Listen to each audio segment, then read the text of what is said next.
Hey guys, welcome to Brian's Man Cave. So today I'm going to be doing another amazing Atari 2600 games, and this one is H.E.R.O. Now I have played this, I think I've played it a few times on my channel, probably on like live streams or something like that.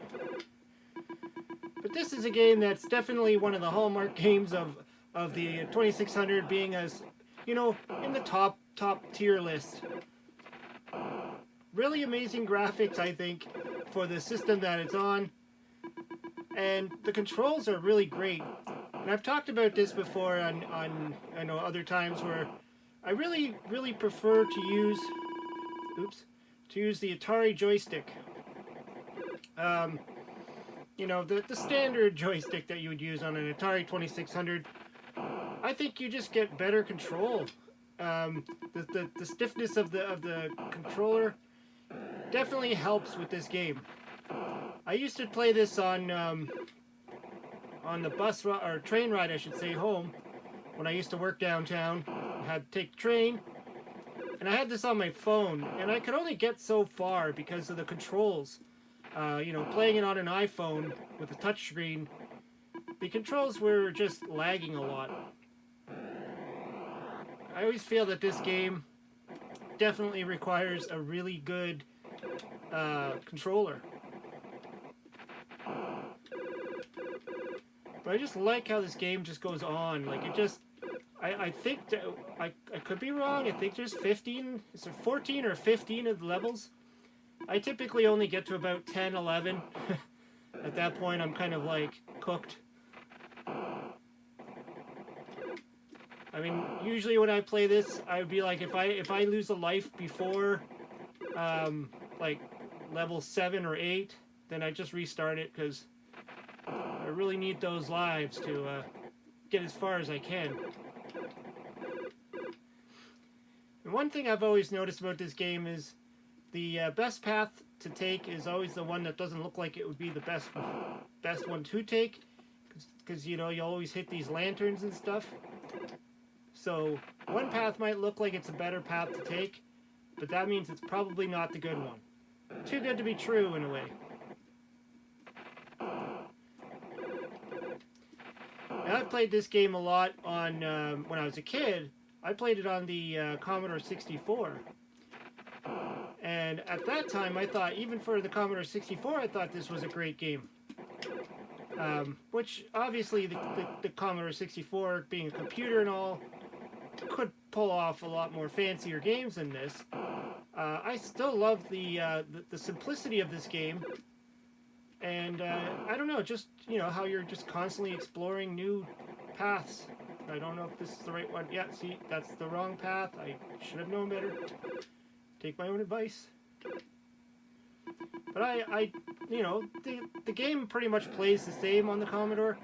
It just, the graphics are a little bit different, obviously. And I would say that if this was on any, I guess it would, any of the 8-bit computers of the day would have had the updated graphics. Like even the ColecoVision, I think there's a ColecoVision version.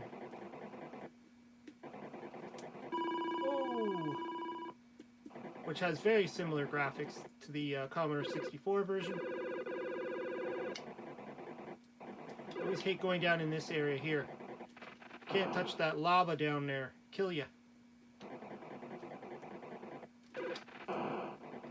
The thing that makes this game hard, in a sense, is the liftoff. Like, there is that slight little delay before he actually takes off, which is really cool because it really simulates that, his little propeller thing would have to sort of warm up a bit before he would lift you off the ground. So it gives you more of that real feeling of, how it would actually be, hitting those barriers that you're not allowed to touch.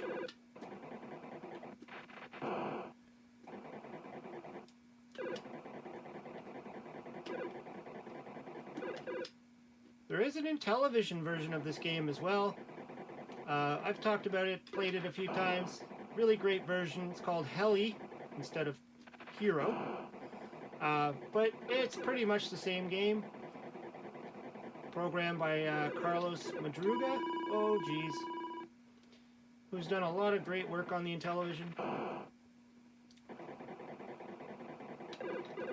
And in his version, you can put in codes to alter the game, and one of the codes makes it like a Christmas theme, which is really cool. See, I've lost a lot of lives here. I think I've only gained about 1 life.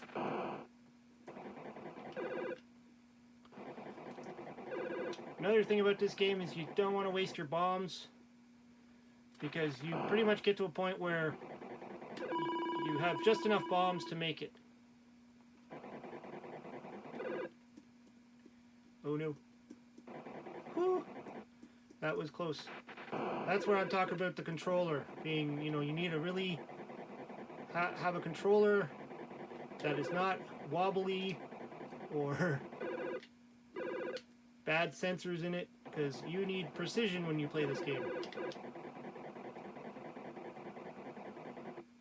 The ledge with that... What is that thing anyways? A snake or that green thing popping out of there? I don't know what that is. Oh, this one with the little... Yeah, thing you have to fly on. Little paddle thing you gotta ride on. Whoa!